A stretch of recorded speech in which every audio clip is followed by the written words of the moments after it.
नमस्कार दोस्तों। आज मैं आपको सुनाने जा रहा हूं मुंशी प्रेमचंद की कहानी बालक। आवाज मैं अजय कपूर। गंगू को लोग ब्राह्मण कहते हैं और वो अपने को ब्राह्मण समझता भी है। मेरे सईस और खिदमतदार मुझे दूर से सलाम करते हैं। गंगू मुझे कभी सलाम नहीं करता। वो शायद मुझसे पाय लागन की आशा रखता है। मेरा जूठा गिलास कभी हाथ से नहीं छूता और ना मेरी कभी इतनी हिम्मत हुई कि उससे पंखा झलने को कहूं। जब मैं पसीने से तर होता हूं और वहां कोई दूसरा आदमी नहीं होता तो गंगू आप ही आप पंखा उठा लेता है, लेकिन उसकी मुद्रा से यह भाव स्पष्ट प्रकट होता है कि वो मुझ पर कोई एहसान कर रहा है और मैं भी ना जाने क्यों फौरन ही उसके हाथ से पंखा छीन लेता हूं। उग्र स्वभाव का मनुष्य है, किसी की बात नहीं सह सकता। ऐसे बहुत कम आदमी होंगे जिनसे उसकी मित्रता हो, पर सईस और खिदमतगार के पास बैठना शायद वो अपमानजनक समझता है। मैंने उसे किसी से मिलते जुलते नहीं देखा। आश्चर्य यह है कि उसे भंग बूटी से भी प्रेम नहीं, जो इस श्रेणी के मनुष्यों में एक असाधारण गुण है। मैंने उसे कभी पूजा पाठ करते या नदी में स्नान करते नहीं देखा। बिल्कुल निरक्षर है, लेकिन फिर भी वो ब्राह्मण है और चाहता है कि दुनिया उसकी प्रतिष्ठा और सेवा करे। और क्यों ना चाहे, जब पुरखों की पैदा की हुई संपत्ति पर आज भी लोग अधिकार जमाए हुए हैं और उसी शान से मानो खुद पैदा किए हों, तो वो क्यों इस प्रतिष्ठा और सम्मान को त्याग दे जो उसके पुरखों ने संचय किया था। ये उसकी बपौती है। मेरा स्वभाव कुछ इस तरह का है कि अपने नौकरों से बहुत कम बोलता हूं। मैं चाहता हूं जब तक मैं खुद ना बुलाऊं कोई मेरे पास ना आए। मुझे यह अच्छा नहीं लगता कि जरा सी बात के लिए नौकरों को आवाज देता फिरूं। मुझे अपने हाथ से सुराही से पानी उड़ेल लेना, अपना लैंप जला लेना, अपने जूते पहन लेना या अलमारी से कोई किताब निकाल लेना, इससे कहीं ज्यादा सरल मालूम होता है कि हींगन और मैकू को पुकारूं। इससे मुझे अपनी स्वेच्छा और आत्मविश्वास पर बोध होता है। नौकर भी मेरे स्वभाव से परिचित हो गए हैं और बिना जरूरत मेरे पास बहुत कम आते हैं। इसीलिए एक दिन जब प्रातःकाल गंगू मेरे सामने आकर खड़ा हो गया तो मुझे बहुत बुरा लगा। ये लोग जब आते हैं तो पेशगी हिसाब में कुछ मांगने के लिए या किसी दूसरे नौकर की शिकायत करने के लिए। मुझे ये दोनों ही बातें अत्यंत अप्रिय हैं। मैं पहली तारीख को हर एक का वेतन चुका देता हूं और बीच में जब कोई कुछ मांगता है तो क्रोध आ जाता है। कौन 2-2 4-4 रुपए का हिसाब रखता फिर जब किसी को महीने भर की पूरी मजूरी मिल गई तो उसे क्या हक है कि उसे 15 दिन में खर्च कर दे और ऋण या पेशगी की शरण ले। और शिकायतों से तो मुझे घृणा है। मैं शिकायतों को दुर्बलता का प्रमाण समझता हूं या ठकुर सुहाती की क्षुद्र चेष्टा। मैंने माथा सिकोड़कर कहा, क्या बात है? मैंने तो तुम्हें नहीं बुलाया। गंगू के तीखे अभिमानी मुख पर आज कुछ ऐसी नम्रता, कुछ ऐसी याचना, कुछ ऐसा संकोच था कि मैं चकित हो गया। ऐसा जान पड़ा वो कुछ जवाब देना चाहता है, मगर शब्द नहीं मिल रहे हैं। मैंने जरा नम्र होकर कहा, आखिर क्या बात है, कहते क्यों नहीं? तुम जानते हो ये मेरे टहलने का समय है, मुझे देर हो रही है। गंगू ने निराशा भरे स्वर में कहा, तो आप हवा खाने जाएं, मैं फिर आ जाऊंगा। यह अवस्था और भी चिंताजनक थी। इस जल्दी में तो वो एक क्षण में अपना वृतांत कह सुनाएगा। वो जानता है कि मुझे ज्यादा अवकाश नहीं है। दूसरे अवसर पर तो दुष्ट घंटों रोएगा मेरे कुछ लिखने पढ़ने को तो वो शायद कुछ काम समझता हो, लेकिन विचार को, जो मेरे लिए सबसे कठिन साधना है, वो मेरे विश्राम का समय समझता है। वो इसी वक्त आकर मेरे सिर पर सवार हो जाएगा। मैंने निर्दयता के साथ कहा, क्या कुछ पेशगी मांगने आए हो? मैं पेशगी नहीं देता। जी नहीं सरकार, मैंने तो कभी पेशगी नहीं मांगा। तो क्या किसी की शिकायत करना चाहते हो? मुझे शिकायतों से घृणा है। जी नहीं सरकार, मैंने तो कभी किसी की शिकायत नहीं की। गंगू ने अपना दिल मजबूत किया। उसकी आकृति से स्पष्ट झलक रहा था, मानो वो कोई छलांग मारने के लिए अपनी सारी शक्तियां एकत्र कर रहा हो, और लड़खड़ाती हुई आवाज में बोला, मुझे आप छुट्टी दे दें। मैं आपकी नौकरी अब ना कर सकूंगा। ये इस तरह का पहला प्रस्ताव था जो मेरे कानों में पड़ा। मेरे आत्माभिमान को चोट लगी। मैं जब अपने को मनुष्यता का पुतला समझता हूं, अपने नौकरों को कभी कटु वचन नहीं कहता, अपने स्वामित्व को यथास्थान म्यान में रखने की चेष्टा करता हूं, तब मैं इस प्रस्ताव पर क्यों ना विस्मित हो जाता। कठोर स्वर में बोला, क्यों, क्या शिकायत है? आपने तो हुजूर जैसा अच्छा स्वभाव पाया है, वैसे क्या कोई पाएगा। लेकिन बात ऐसी आ पड़ी है कि मैं अब आपके यहां नहीं रह सकता। ऐसा ना हो कि पीछे से कोई बात हो जाए तो आपकी बदनामी हो। मैं नहीं चाहता कि मेरी वजह से आपकी आबरू में बट्टा लगे। मेरे दिल में उलझन पैदा हुई। जिज्ञासा की अग्नि प्रचंड हो गई। आत्मसमर्पण के भाव से बरामदे में पड़ी हुई कुर्सी पर बैठकर बोला, तो तुम पहेलियां बुझवा रहे हो? साफ साफ क्यों नहीं कहते, क्या मामला है? गंगू ने बड़ी नम्रता से कहा, बात यह है कि वो स्त्री जो अभी विधवा आश्रम से निकाल दी गई है, वो गोमती देवी। वो चुप हो गया। मैंने अधीर होकर कहा, हां निकाल दी गई है, तो फिर तुम्हारी नौकरी का उससे क्या संबंध है? गंगू ने जैसे अपने सिर का भारी बोझ जमीन पर पटक दिया। मैं उससे ब्याह करना चाहता हूं बाबूजी। मैं विस्मय से उसका मुंह ताकने लगा। ये पुराने विचार का पोंगा ब्राह्मण, जिसे नई सभ्यता की हवा तक न लगी, उस कुल्टा से विवाह करने जा रहा है, जिसे कोई भला आदमी अपने घर में कदम भी ना रखने देगा। गोमती ने मोहल्ले के शांत वातावरण में थोड़ी सी हलचल पैदा कर दी। कई साल पहले वो विधवाश्रम में आई थी। 3 बार आश्रम के कर्मचारियों ने उसका विवाह करा दिया था, पर हर बार वो महीने 15 दिन के बाद भाग आई थी। यहां तक कि आश्रम के मंत्री ने अब की बार उसे आश्रम से निकाल दिया। तब तो वो इसी मोहल्ले में एक कोठरी लेकर रहती थी और सारे मोहल्ले के शोधों के लिए मनोरंजन का केंद्र बनी हुई थी। मुझे गंगू की सरलता पर क्रोध भी आया और दया भी।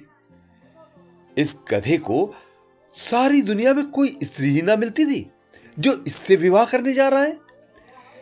जब वो 3 बार पतियों के पास से भाग आई, तो इसके पास कितने दिन रहेगी?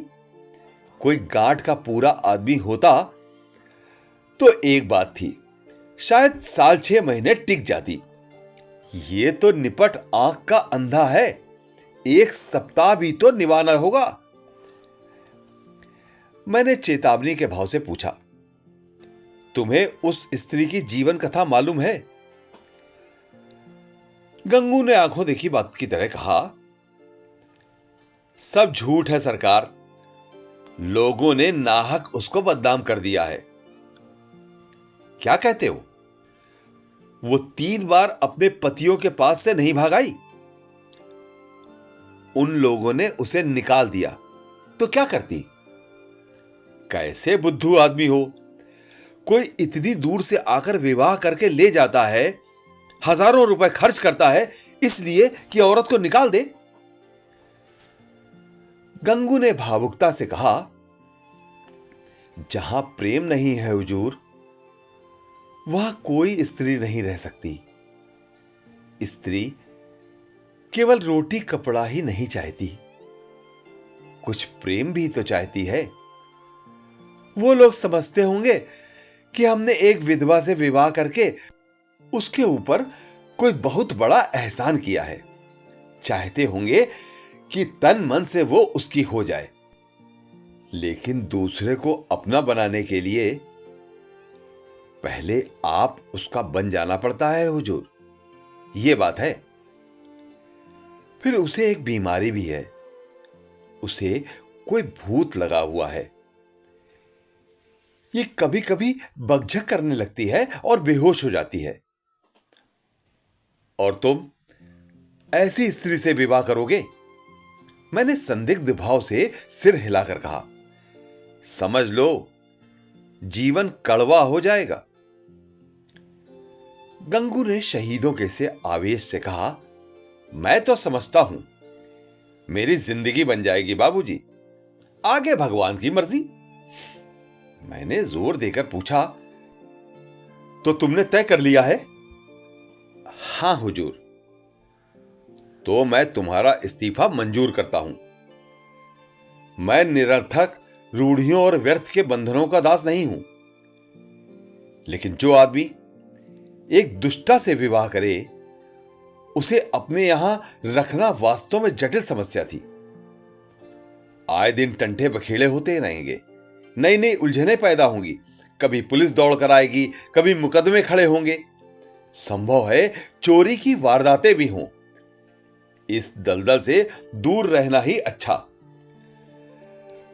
गंगू क्षुधा पीड़ित प्राणी की भांति रोटी का टुकड़ा देखकर उसकी ओर लपक रहा है। रोटी जूठी है, सूखी हुई है, खाने योग्य नहीं है, इसकी उसे परवाह नहीं। उसको विचार बुद्धि से काम लेना कठिन था। मैंने उसे पृथक कर देने में ही अपनी कुशल समझी। 5 महीने गुजर गए। गंगू ने गोमती से विवाह कर लिया था और उसी मोहल्ले में एक खपरेल का मकान लेकर रहता था।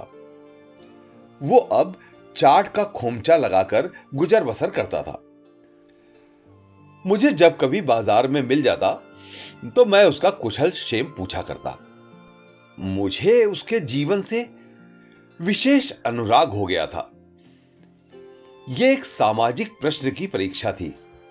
सामाजिक ही नहीं, मनोवैज्ञानिक भी।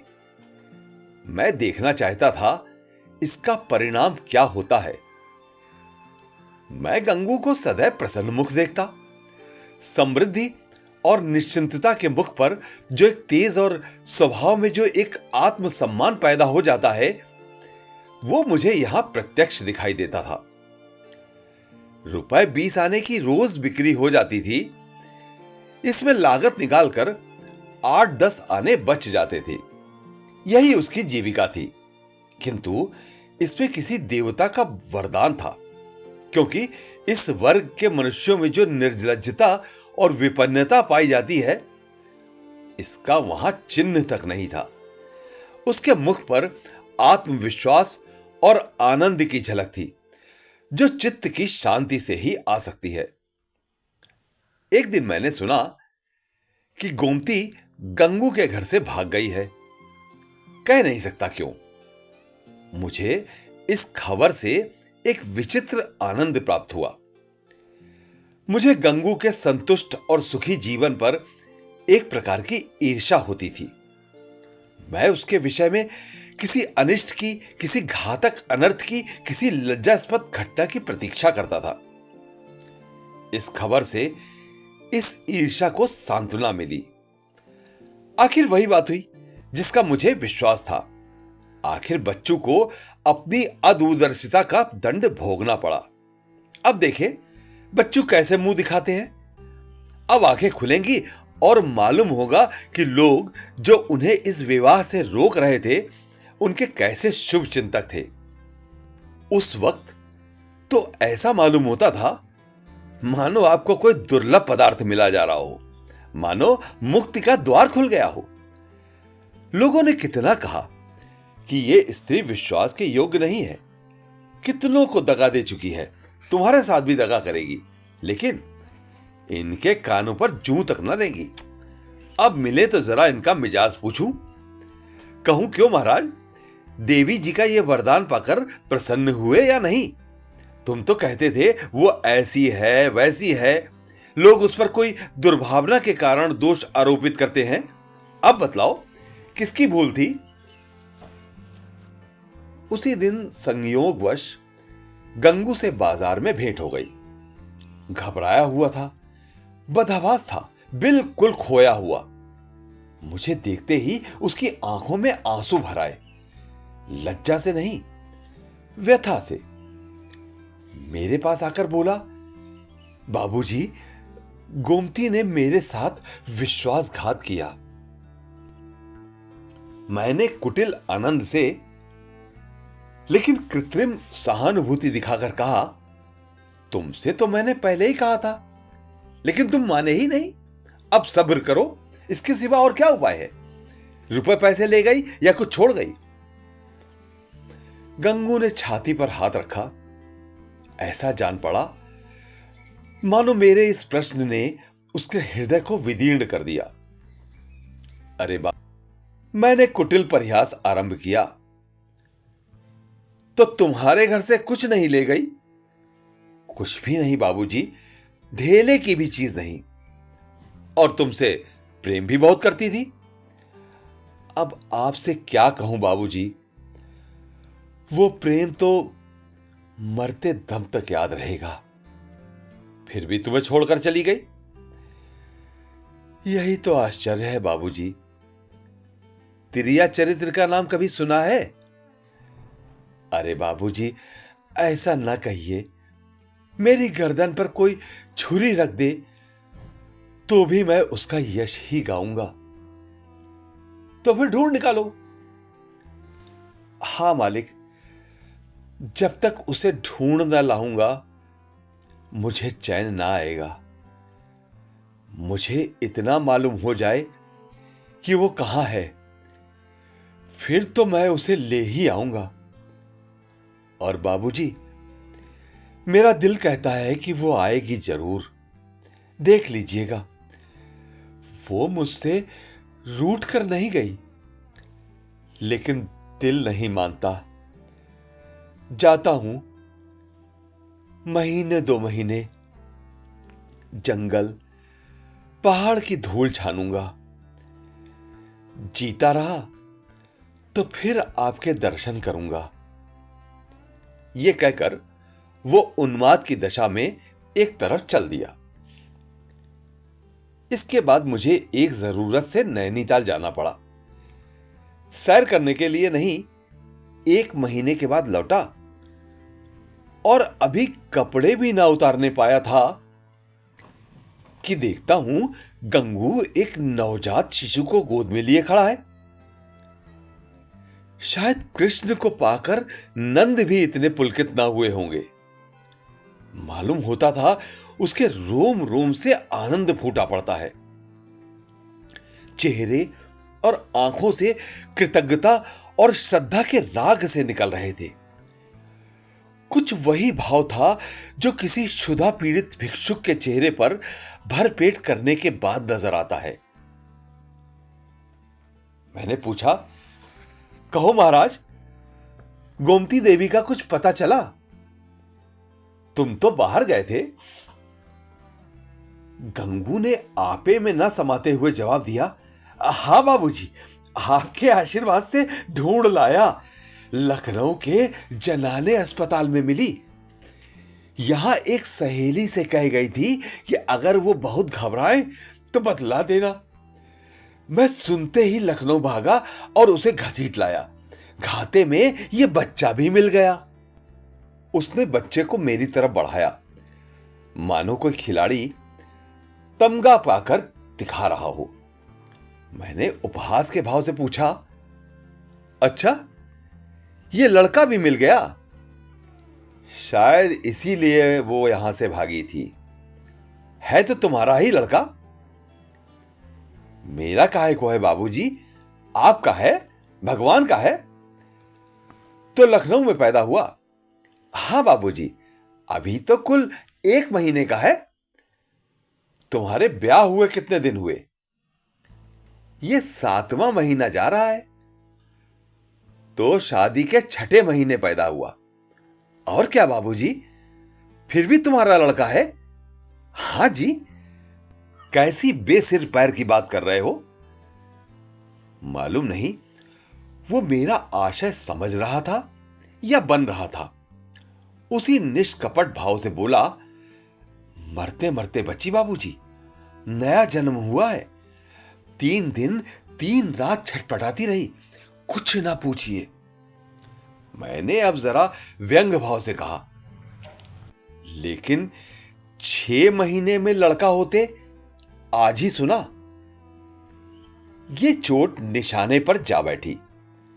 मुस्कुराकर बोला, अच्छा वो बात, मुझे तो उसका ध्यान ही नहीं था बाबूजी।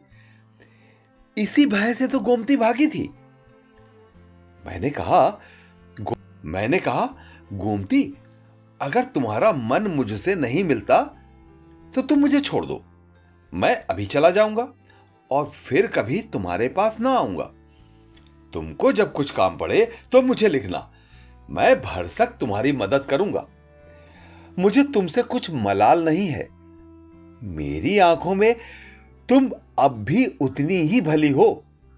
अब भी मैं तुम्हें उतना ही चाहता हूं। नहीं, अब मैं तुम्हें और ज्यादा चाहता हूं। लेकिन अगर तुम्हारा मन मुझसे फिर नहीं गया है तो मेरे साथ चलो। गंगू जीते जी तुमसे बेवफाई ना करेगा। मैंने तुमसे इसलिए विवाह नहीं किया कि तुम देवी हो, बल्कि इसलिए कि मैं तुम्हें चाहता था और सोचता था कि तुम भी मुझे चाहती हो। यह बच्चा मेरा है, मेरा अपना बच्चा। मैंने एक बोया हुआ खेत लिया तो क्या उसकी फसल को इसलिए छोड़ दूंगा कि उसे किसी दूसरे ने बोया था? यह कहकर उसने जोर से ठट्ठा मारा। मैं कपड़े उतारना भूल गया। यह नहीं कह सकता क्यों मेरी आंखें सजल हो गई। न जाने वो कौन सी शक्ति थी जिसने मेरी मनोगत घृणा को दबाकर मेरे हाथों को बढ़ा दिया। मैंने उस निष्कलंक बालक को गोद में ले लिया और इतने प्यार से उसका चुम्बन लिया कि शायद अपने बच्चों को भी न लिया होगा। गंगू बोला, बाबूजी, आप बड़े सज्जन हैं। मैं गोमती से बार बार आपका बखान किया करता हूं। कहता हूं, चल एक बार उनके दर्शन करा, लेकिन मारे लाज के आती ही नहीं। मैं और सज्जन? अपनी सज्जनता का पर्दा आज मेरी आंखों से हटा। मैंने भक्ति में डूबे हुए स्वर में कहा, नहीं जी, मेरे जैसे कलुषित मनुष्य के पास वो क्या आएगी। चलो, मैं उनके दर्शन करने चलता हूं। तुम मुझे सज्जन समझते हो। मैं ऊपर से सज्जन हूं, पर दिल का कमीना हूं। असली सज्जनता तुम में है। और ये बालक वो फूल है जिससे तुम्हारी सज्जनता की महक निकल रही है। मैं बच्चे को छाती से लगाए हुए गंगू के साथ चलने लगा और ये कहानी यहीं पर समाप्त होती है। आपसे मेरा एक विनम्र निवेदन है कि अगर आपको मेरी ये कहानी पसंद आई हो तो इसे लाइक अवश्य करिएगा, और अगर आपने हमारे चैनल को सब्सक्राइब नहीं किया हो तो इसे सब्सक्राइब करके बेल आइकन दबा दीजिएगा। धन्यवाद।